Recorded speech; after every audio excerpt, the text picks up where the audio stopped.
moves into it. You're listening to A View from the Hill, There it goes. It's high enough. It's long enough. the Rugby League supporters program. It's a beauty. It's straight between the posts. The straw head out. Hello and welcome to That's the Way It Was, a program that looks back at the history of Rugby League. And for this episode, we're going to look back at the Super League War, probably the most divisive period in the game's history since its inception. And to do this, we're going to speak to Mike Coleman, who's the author of a book, Super League, The Inside Story, which was released back in 1996. Mike, welcome to That's the Way It Was. Thanks, Rob. Good to be here. Mike, I think for a lot of rugby league supporters, the Super League War started in 1995. But prior to 1995, there'd been a lot of discussions, a lot of meetings between the Australian Rugby League and News Limited about the structure of the competition in Australia. I mean, even as early as 1992, the ARL had carried out a study called the Bradley Report, and the Bradley Report had recommended the reduction of teams in Sydney. The Bradley Report also sort of like basically sort of advised that an invitation-based system should be introduced for the rugby league competition. During 1994, there were a lot of meetings between, again, ARL and News Limited about this whole proposal on the structure of the competition. John Rebo, who was the CEO of the Brisbane Broncos at this stage, he starts to talk to players. Now, Mike, can I ask you this? Would it be fair to say that around this time, that relationships between the ARL and the Brisbane Broncos weren't that good? Well, I think that would be pretty fair to say, Rob. Look, yeah. I think really the relationship between the Brisbane Broncos and the ARL had never been good because they were at cross purposes from day one. The Broncos, as you know, were the first privately owned team in the competition, and so they had a completely different way of looking at the whole business to the ARL or the New South Wales Rugby League, as it was, because the New South Wales Rugby League, which operated under the auspices of the ARL, was in charge of the interests of, at that time, 16 clubs. The Broncos were businessmen who were worried about the interests of one club. And they were very good businessmen. They had some very good and successful people in charge of the team and in charge of the club, and they'd got into it for one purpose and one purpose only. I mean, obviously they wanted a rugby league club in Brisbane operating on a national team, national competition, but they were money men. They wanted to make money. So they had all these good ideas, and they were good ideas for the Broncos and for no one else, such as they were sponsored by a brewery. They were sponsored by Powers Brewing. Yes. But they played out of Lang Park, which was owned and operated by the Queensland Rugby League, who were sponsored by Forex. So they weren't allowed to put up banners on the fence. Okay. Powers Brewing. So what the Broncos did, they told their players to stay out in the middle of the field at half time, and they put banners with Powers Brewing on them, around them, like you'd see it on a beach. Okay, yes. The surf clubs will put up those banners, and they had Powers Brewing written on them. They were told, you can't do that. They put out their own program. They were told, you can't do that. They put out their own merchandising. Can't do it. So they were continually at loggerheads.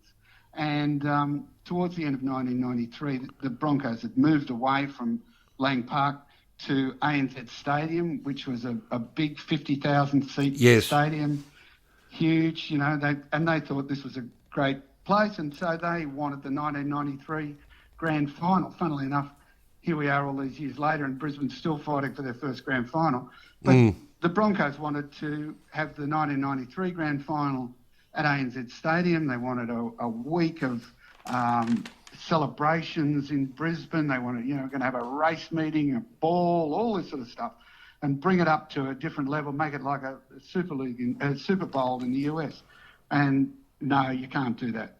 So everything they tried to do, they felt they were being knocked back. And then, so they started talking and started thinking about this idea for a Super League. The Broncos were sponsored by two news limited companies, Yes. Travelland and also Queensland Newspapers. So they had that link with News Limited. So it was an obvious thing for them to do to go to News Limited. And Canberra at the time was sponsored by Ansett, who were 50% owned by News Limited. So Canberra was in on it too. And these two clubs, Canberra and Brisbane, were both the most successful clubs in the competition at that time. And they felt that the rest of the clubs, with the help of the New South Wales Rugby League, were trying to pull them back. And as John Rebo said at the time, the logical thing to do for all these other clubs was say, how can we raise our standards to get as good as the Broncos and as good as the Raiders? But instead they were saying, how can we drag these other clubs back? See how great your game can be. Super League. I do remember reading back some of the old newspapers at the time, and it just did seem to me that the Brisbane Broncos and the ARL were at loggerheads all the times. There were complaints, particularly from the ARL, about the salary cap. The ARL had introduced a salary cap in 1990. They were complaining to the Broncos, Brisbane, to John Rebo about valuation of players. I think at one point the Brisbane Broncos took the ARL to court over the salary cap or something. I do remember reading something about that. And then, of course, Ken Arthurson, the chairman of the ARL, he responds by threatening to expel the Brisbane Broncos from the competition at one point there. That's right, Rob. That was a very crucial time. It was both Canberra and the Broncos were in trouble over the salary cap. The Raiders actually were fined and went over the salary cap, and that was when Tim Sheens had to get rid of some players, and then he went over to New Zealand and to Fiji to try and recruit some players. The Broncos never actually went over the salary cap. Their problem was that the ARL knocked back their valuations of players, so that they were paying their players too low under the salary cap. But the Broncos claimed that they should take into account the different cost of living in Brisbane, which at the time was quite considerable. And you could buy a very nice house in Brisbane for a fraction of what you could buy a house for in Sydney. Also, because it was only a one-team city, there were a lot of opportunities that at the time endorsements and advertising and this sort of thing in Brisbane for Broncos players was phenomenal. I mean, the Broncos were superstars in Brisbane at the time. Yeah. So you're right. At the time, there was some talk that, look, if you don't like it, we'll kick you out of the comp. And no one really felt that would actually happen. But at a board meeting, Wayne Bennett, who very rarely said anything about sort of anything off field, said, hang on, what are we going to do if they do kick us out of the competition? And according to Rebo, that, really coming from Bennett sort of really struck a chord. And so that was when they started to really look into what options were available to them. And given that they were very close to News Limited through sponsorship, it was an obvious thing.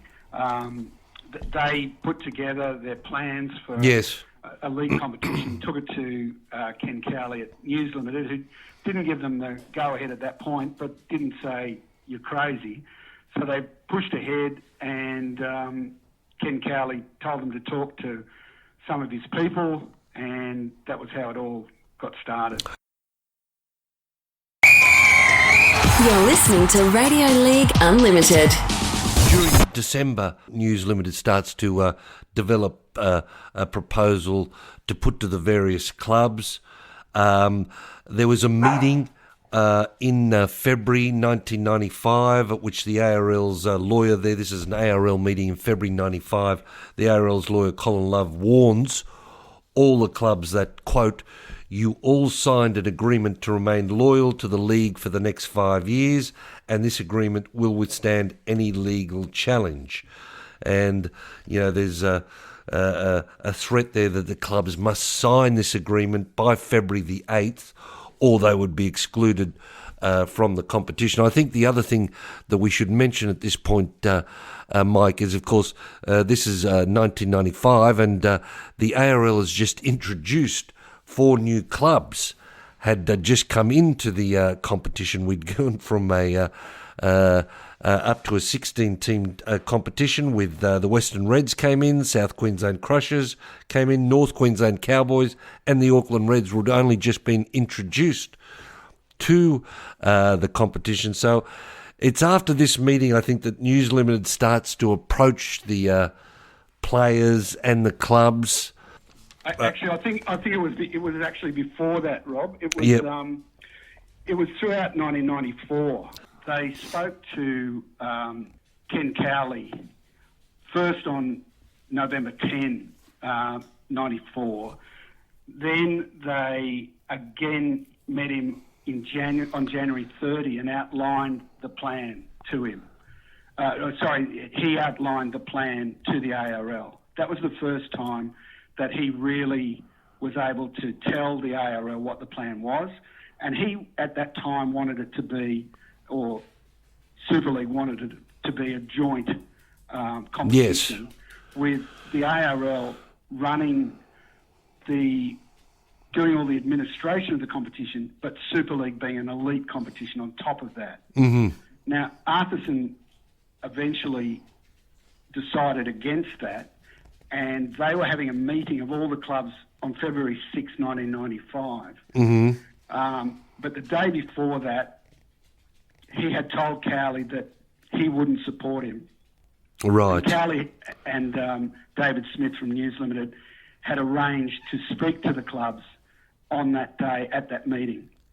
The day before, Arco told Cowley that he wasn't going to support him, and he also spoke to Kerry Packer and said, I'm going to stick with you, are you going to stick with me? And that was it. And then at that meeting on February 6, 1995, that was the one where first Ken Cowley spoke briefly, mm-hmm. then David Smith spoke and gave the Super League plan to the clubs. Then Arco got up and said, that's the plan, but I'm against it. And mm-hmm. then Kerry Packer swept in and said, I own the rights, the TV rights to Rugby League. Yes. If any of you want to break that contract, I'll sue the pants off you. And that just scared them to death. And what had happened earlier, George Piggins had suggested to the ARL the idea of these loyalty agreements. And in late 1994, the first loyalty agreements were signed.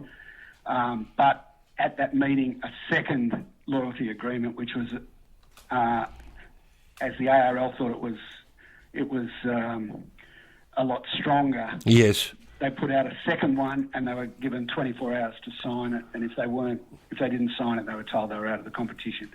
So they did that, and then, as we all know, on April Fool's Day, yes, which was 2 months later, bang, it all erupted. And News Limited took legal action against the loyalty agreements, and at the same time started signing up players.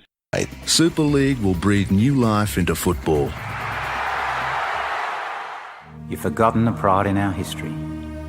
It's a shame that you don't understand, Mr. Murdoch. But there's no way you're buying our game.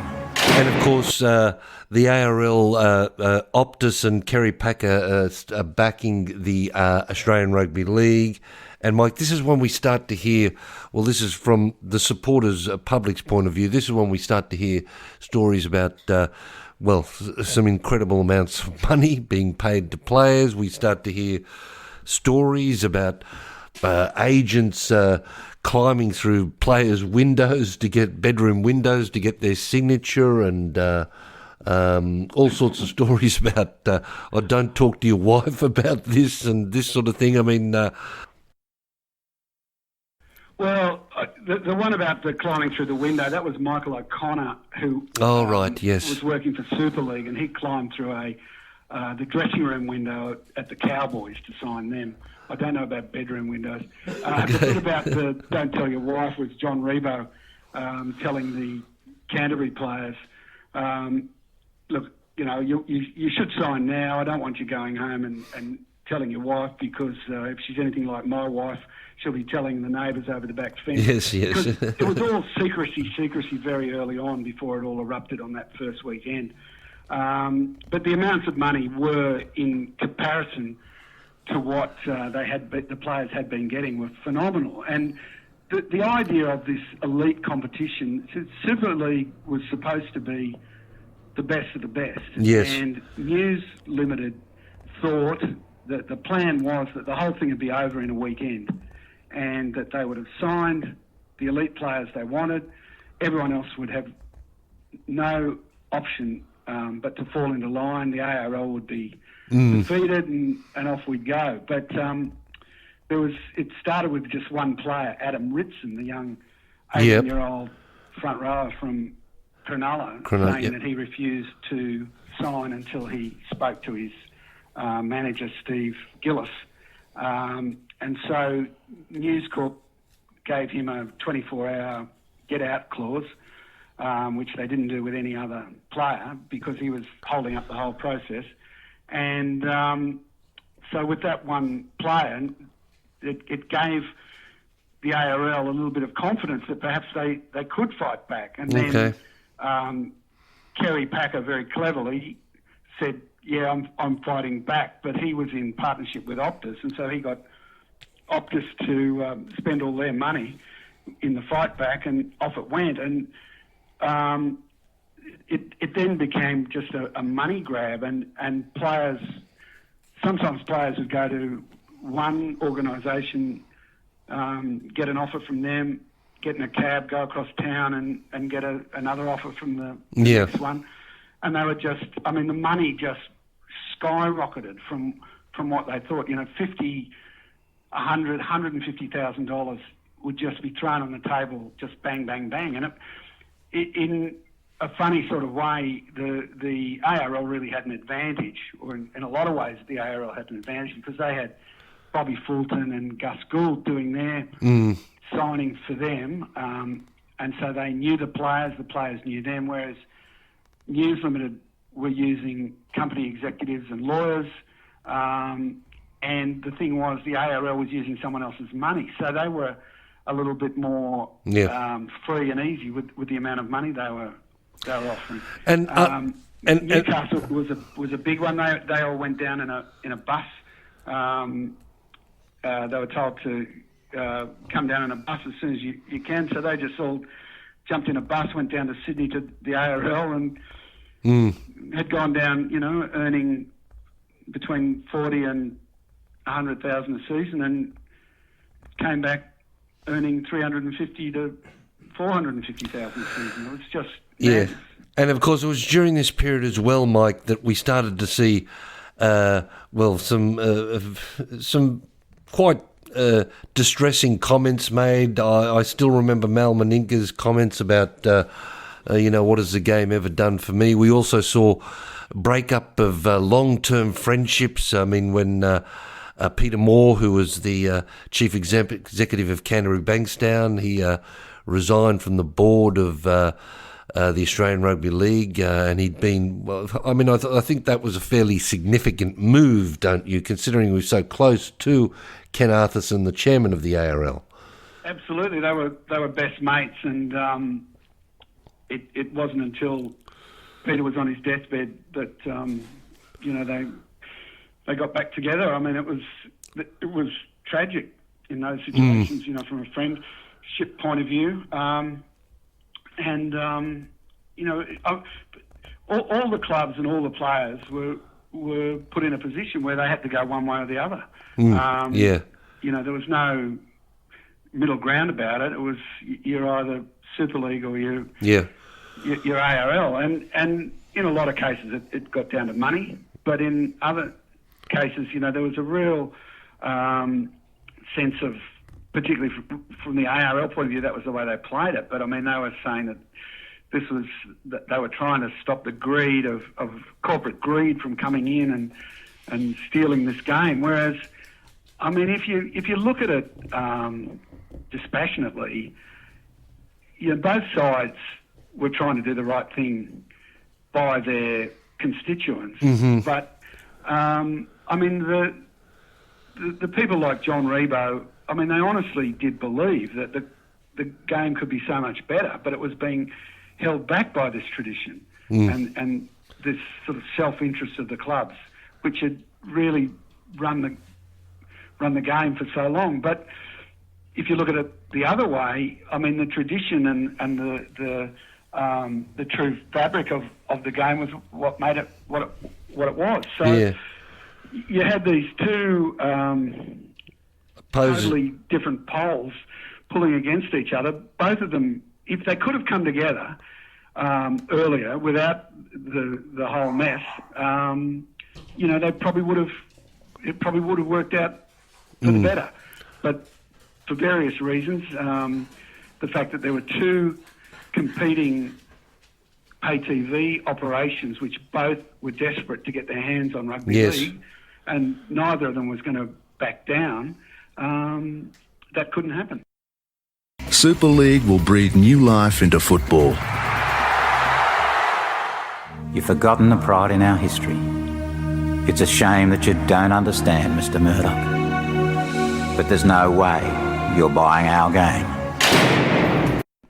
All right, so by May, 8 clubs, by May, I'm talking about, we're at May 1995 now, 8 clubs, the Auckland Warriors, Brisbane Broncos, Canberra Raiders, Canterbury Bankstown, Cronulla Sutherland, North Queensland Cowboys, the Western Reds and Penrith have all signed to compete in Super League.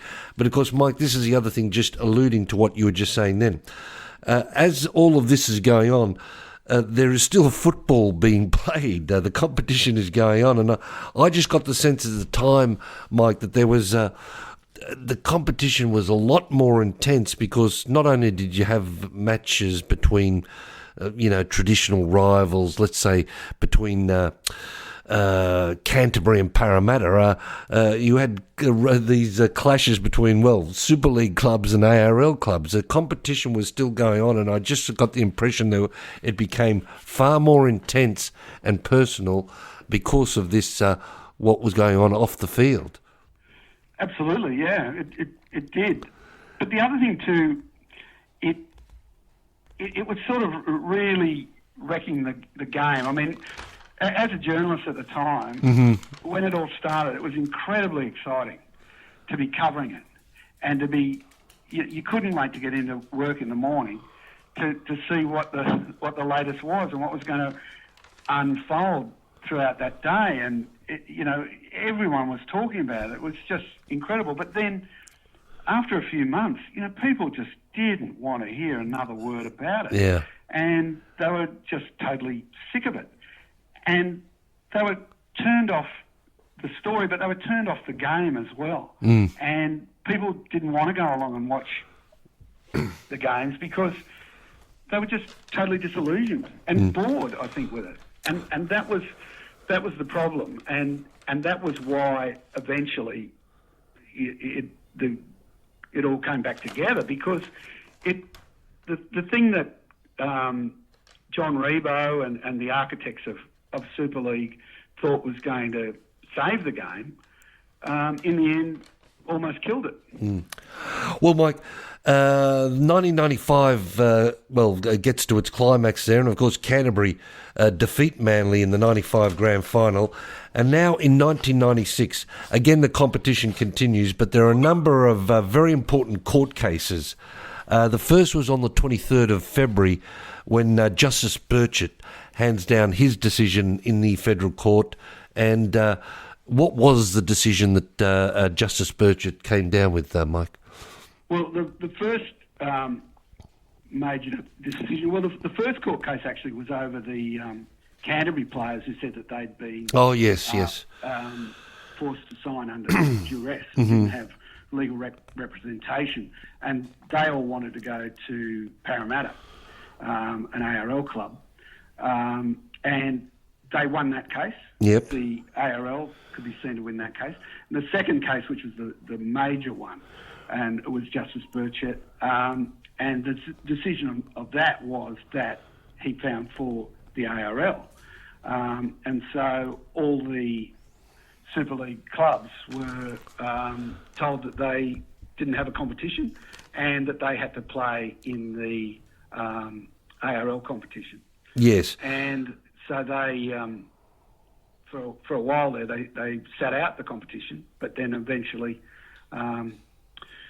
went back into it. But as I say, by then, the public was just so disillusioned, I think, and rightly so. I mean, it's not what you want from sport, is it? You just want to watch a game of footy. Well, you don't want to be reading about court cases and clauses in contracts and all this sort of thing. So that was a big blow for Super League and a big blow for News. I mean, Justice Burchett basically sort of said that the ARL owns all the colours and the names, the logos, the jerseys, and I think there was also orders given there to prevent any alternate rugby league competition until the year 2000. But of course, News Limited did appeal this decision, and in the federal court in October, Justices Lockhart, Saxville and Van Duser hand down their decision. And, I think, again, Mike, a lot of people were surprised because this second decision, the October decision, it was the two decisions that came from the federal court were so different. They were markedly different. They were completely opposite. Yes. It was incredible that, but I guess with Justice Burchett, I mean, it wasn't a jury trial. I mean, it was just him, and he had all this information to take away, and he came back and he found for the ARL. In the case of the appeal, there was more than one judge. There was a panel of judges, and I mean, I guess that happens in the law. But I'll tell you what, I was at the first. I was in the court when the first decision was down, and then I was back at the Leagues Club headquarters in Phillip Street, and you've never seen a happier bunch of people than Ken Arthurson and his followers and John Quayle. And if you would have told them that in 6 months or whatever it was, that decision would be completely reversed, you wouldn't have believed it. I mean, they were just all so delighted and that justice had prevailed and right had overcome evil, but it was not to be. All right, so the second decision of the federal court basically gives News Limited the permission to start its Super League competition in 1997. By the way, I'll just mention this. Manly did win the 1996 premiership when they beat St George in the grand final. So, Mike, now it's 1997 and we have two competitions. The ARL has a 12-team competition and there's a 10-team Super League competition. So, Mike, I don't know, was there a definitive point or was it just a gradual realisation that this situation just couldn't continue? Well, certainly from the point of view of the ARL, it couldn't continue because the thing was News Limited was a much bigger organisation than any of the others. I mean, it's a huge multi-billion dollar organisation, and Kerry Packer wasn't interested in keeping going. I mean, he negotiated the free-to-air rights for Super League. Yes, this was another anomaly there because when Super League the Super League competition started, that competition ended up being shown on Channel 9 as well. I think that was another anomaly in the whole situation as well. Yeah, but I think also it showed that it was almost as if Kerry Packer had gone into the whole thing as for a bit of sport, like he said, well, I've got these contracts and you're not getting them off me, and as long as I'm not spending too much of my money, I'm going to fight you all the way, Rupert. Let's have a bit of fun. The two of us getting stuck in it. This will be good. And then when it was all over, he showed that it really was all about money. And as he said, I run a TV network, and if there's good product around, I'm going to show it. So he made a deal to show the Super League. The Super League, and I think Ken Arthurson, he felt like he'd been completely stabbed in the back. I mean, yes. he could have very early on in the piece gone along with Super League, but he said that he owed it to Kerry Packer and Channel 9, who'd bailed out the ARL and taken on the TV rights after a big deal that they had with Channel 10 had fallen over because Channel 10 went broke. Yes. And Channel 9 said, OK, well, we'll take it. And he felt, he's shown loyalty to us, we have to show loyalty to him. And then when Super League gets up and running, Kerry says, yeah, we'll pay you to show it on our channels. Yeah. And I guess that was also the start of them talking. I mean, it was also, if you wanted to say, well, when did the two organisations really start to come together, well, that would have been it. Yes, okay, yeah. Kerry had sort of said, look, there's nothing personal here, it's all business. So let's get this sorted, which eventually they did, of course. Well, at the end of 97, News has put a proposal, a settlement proposal to the ARL, and it's in December 1997, December the 19th, 1997, the ARL gathers to vote on the proposal from News Limited. The vote is 36-4. And of course, this agreement we have the formation of the National Rugby League. I don't suppose, do we know which four clubs or individuals voted against the settlement offer? Is that known? I can't remember it. Yeah. It would have been Manly because of their links with Arthurson. Ken Arthurson, I would think. Yes. I'm not sure, but I mean, obviously. Several clubs didn't survive. Yes, yeah. The North Sydney Bears, the Western Reds, the Hunter Mariners. Clubs like this are no longer around. So maybe they were the ones that they saw the writing on the wall. They were the ones who voted against it. Well, of course, as I said, this agreement, the agreement from December 1997, we see the formation of the National Rugby League, which is jointly owned by the ARL and News Limited. There's also another condition of this agreement, and that is that the competition will be reduced to 14 teams in the year 2000, and that certain criteria is established to reduce the number of teams. And as a result of this, we start to see, of course, clubs merging. We see St George merge with Illawarra, Balmain and West merge, even Norse, as you said there, even Norse and Manly get together. And, of course, South Sydney is ejected from the competition in 1999. But, that's another story that will require another episode, I think, Mike. Mike, I would say that South would have voted against it. Yes, because, George Piggins was totally against Super League, and as I said earlier, he was the one who came up with the loyalty agreements because he saw that as a way to for the Rabbitohs to survive. So, given what happened to South, you would think that he would have voted against News Corp or News Limited running the game. The Hunter Mariners, they were a News Corp organisation. They probably would have voted for News Corp, but by the same token, they were obviously signing their own death warrant, given that you weren't going to have two clubs in Newcastle. No. Of course, we're going to be the one. Yes, in the 1998 competition was actually a 20-team competition. Now, that spirit continues with a magnificent 20-team competition.